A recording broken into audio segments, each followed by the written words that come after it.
Ernestine Williams was born into wealth. From the day she could remember, money had always answered her problems before she even finished speaking. Her parents were powerful business people, known across the city for their influence, properties, and expensive lifestyle. Ernestine grew up believing one thing very strongly, that poverty was a permanent condition meant for other people, not her kind.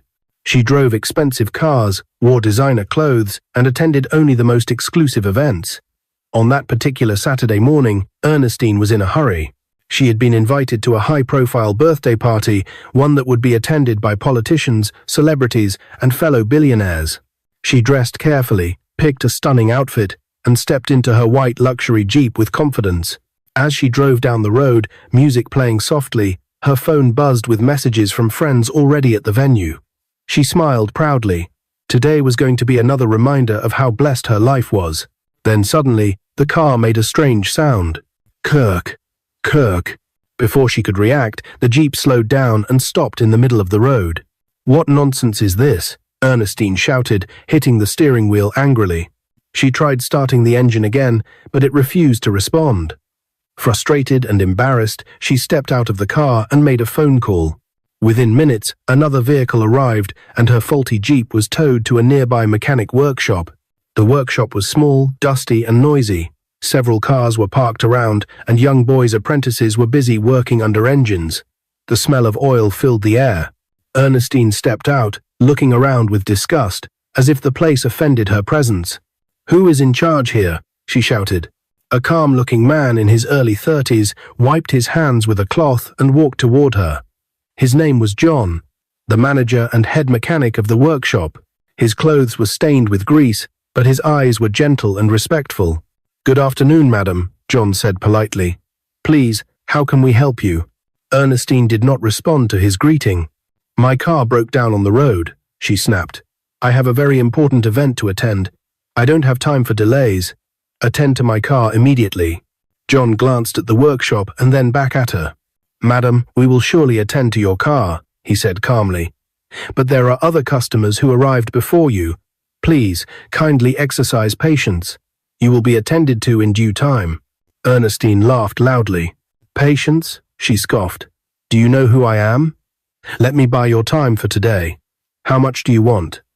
Tell these people to move their useless cars and fix mine now." The apprentices exchanged uncomfortable glances. John remained calm.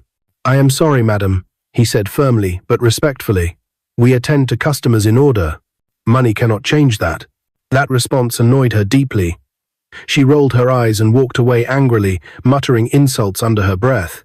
After a long wait, it finally became her turn. John inspected the Jeep carefully, checked the engine, and tested several components. After some time, he stood up and faced her.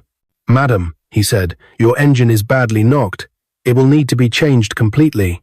Ernestine frowned. "You people always say that," she replied. "Fine, do whatever you want. I can afford it." The engine was changed, and the work was completed. She paid without blinking. As she prepared to leave, she turned back and looked at John with a mocking smile. "You, this poor mechanic," she said loudly, making sure everyone heard. "Instead of looking for a better job, you are here lying and cheating people, collecting money to change engines that are not faulty. No problem, I can afford to pay for your lies. But stop begging people, okay?" The workshop fell silent. John did not reply. He simply watched as she entered her Jeep, started the engine, and drove away proudly, unaware that life was already preparing a lesson she would never forget. Life continued smoothly for Ernestine Williams after that day at the mechanic workshop. The incident faded quickly from her mind, just like many other small encounters with people she considered unimportant.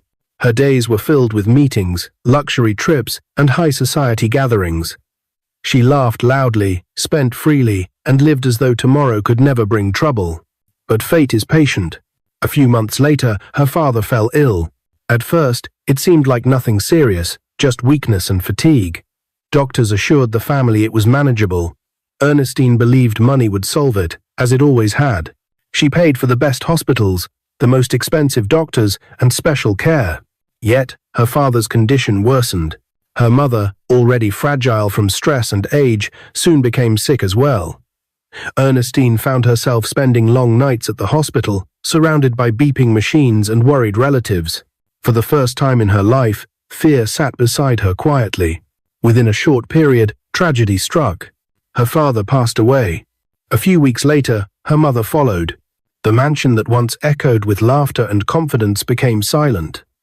The burial ceremonies were grand, attended by powerful people who praised her parents as legends. Ernestine stood strong during the events, dressed in black designer clothes, receiving condolences with a stiff smile. But when the crowds disappeared, reality arrived. Her father had been the backbone of the family business. He made the decisions, handled negotiations, and controlled the finances.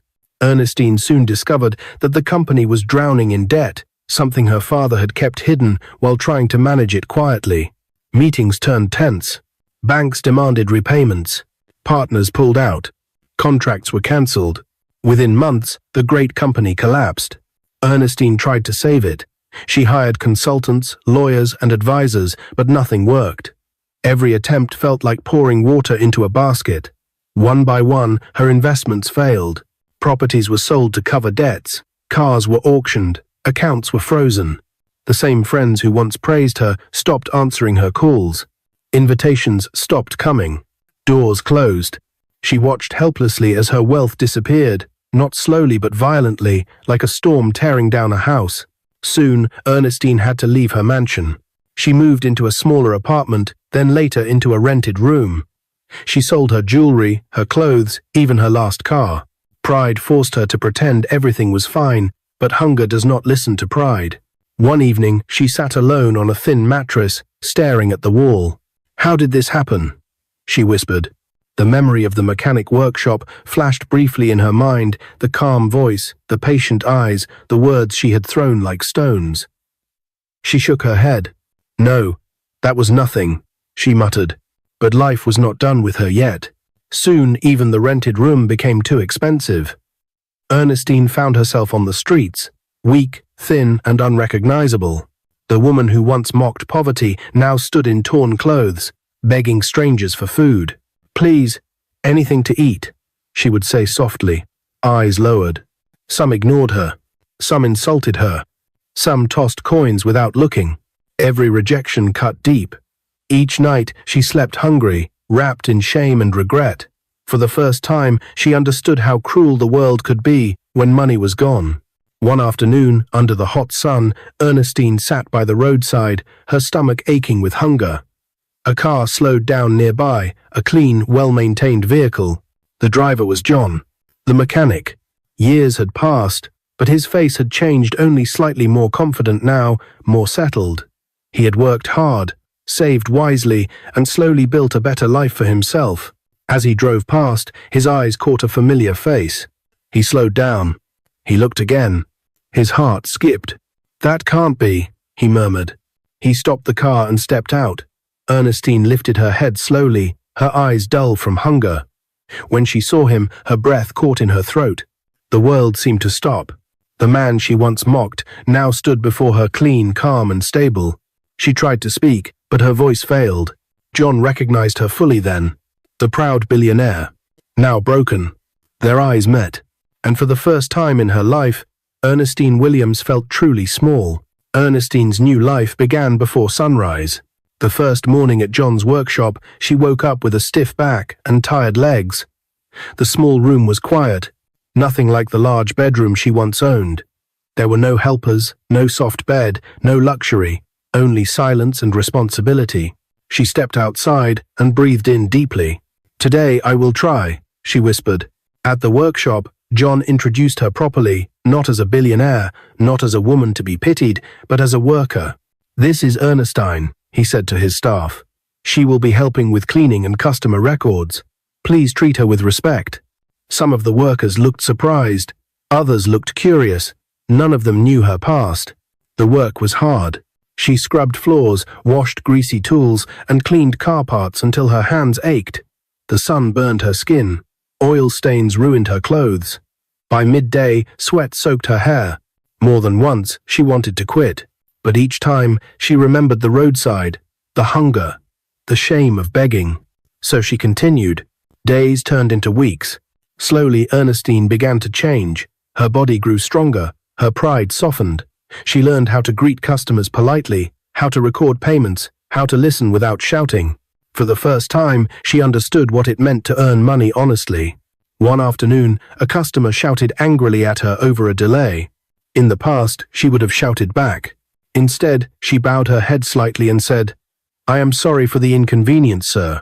We will attend to you shortly." John watched from a distance, quietly impressed. That evening, he said to her, "You are learning humility." She nodded. "Poverty taught me what wealth never did." As months passed, the workshop grew busier. John's honesty attracted more customers. Ernestine's polite handling of people helped too. Slowly, trust grew between them. They talked in the evenings about life, mistakes, dreams. One night, Ernestine spoke softly. "I used to think poor people were lazy," she said. "Now I know how wrong I was. Some people work harder than the rich ever do." John smiled. Life has a way of teaching lessons. She looked at him seriously. "Thank you for not letting bitterness control you," he replied gently.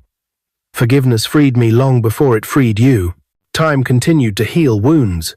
Ernestine no longer felt like a burden. She earned small wages and saved carefully. She stopped seeing herself as a fallen billionaire and started seeing herself as a growing human being. Then one evening, John fell sick. He tried to hide it, but Ernestine noticed. She prepared warm food, cleaned the room, and stayed by his side. She rushed him to the hospital when his fever worsened, spending all her savings without hesitation. As she sat beside his bed, she realized something had changed inside her heart. This man, once mocked, once insulted, had become her strength. When John recovered, he looked at her with new eyes. "You did not have to spend everything on me," he said. She smiled softly. "I owed you more than money." Silence filled the room, heavy but warm. Months later, on a quiet evening, John spoke carefully. "Ernestine," he said, "life brought us together in a painful way. But I believe in new beginnings. I don't see you as your past anymore."